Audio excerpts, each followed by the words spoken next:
It was the 90s, an age when heavy metal and slasher movies took a back seat. It was a boring time. After having burned out on the 80s excess, there was nothing left for the 90s to do. I even remember firsthand seeing a newspaper ad for Jason Goes to Hell, and one of my friends commented saying, "I'm so sick of that." Everybody knew the deal by now. Well, now that Jason's dead, we're thinking about smoking some dope, having a little premarital sex, and not worry about getting slaughtered. So Paramount sold the rights to New Line Cinema, and even New Line considered this to be the last. Jason Goes to Hell. The final Friday. Come on, really? Remember what happened with Part 4? You're gonna pull that shit again? At least this time, it was the last movie for a while. 9 years until Jason X. The director of the first movie, Sean Cunningham, returned as producer this time. It seemed significant in the same way John Avildsen returned to direct Rocky V, but even that wasn't the last. It begins with a girl taking a shower, which turns out she's deliberately trying to lure Jason out into a war zone of FBI agents who unload everything onto him and blow him the fuck up! This would have been the best ending to any of these films, but instead, it's the pre-credits sequence. His remains are taken to a secret government facility where the coroner tries to do an autopsy on the little of him that's left. And then this happens.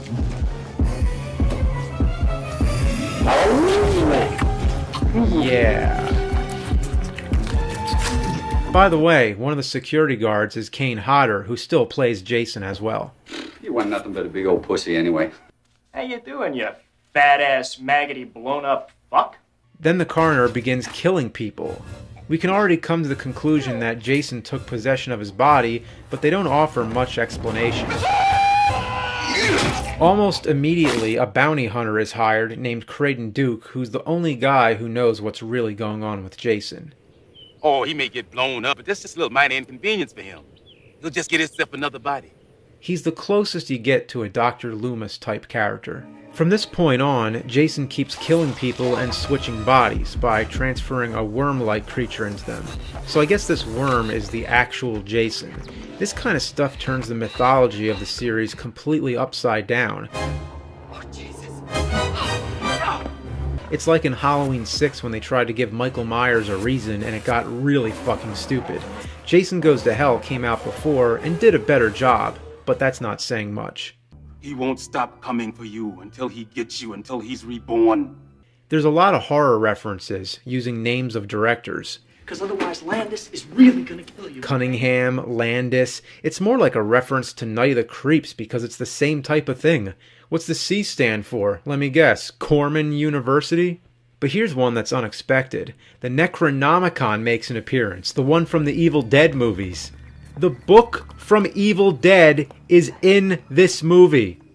They conclude that only a relative of Jason can kill him, so apparently there's other Voorheeses that we never knew about. Even more confusing, if he transfers his worm thingy into one of the family members, they become the real Jason, regenerating his original form, hockey mask and all. I still can't make out what the hell is going on. Every time I watch it, my brain shuts down, and apparently all of a sudden there's some kind of magic dagger which his relatives must use to kill him with.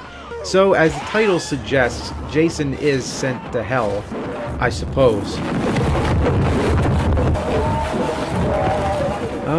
What can I say about this one? It's a fucking mess. On the good side, I like the look they gave Jason. It's fresh and monstrous, with the mask barely covering his giant head. I like that we get some creature effects, and in general, it's a very different movie from all the others. Way different. It's not even a straight-up slasher movie. It's some kind of weird, dark, metaphysical nightmare. I can't even explain it. Is it good? Not really, but at least it isn't the same old shit. The shot with Jason's mask in the dirt is outstanding. It's an image that always stuck with me. Like, yes, it's finally over. But then, holy shit. This was a big surprise that Freddy Krueger is in this movie, even if just his glove, promising that Freddy vs. Jason would happen. Oh, scary.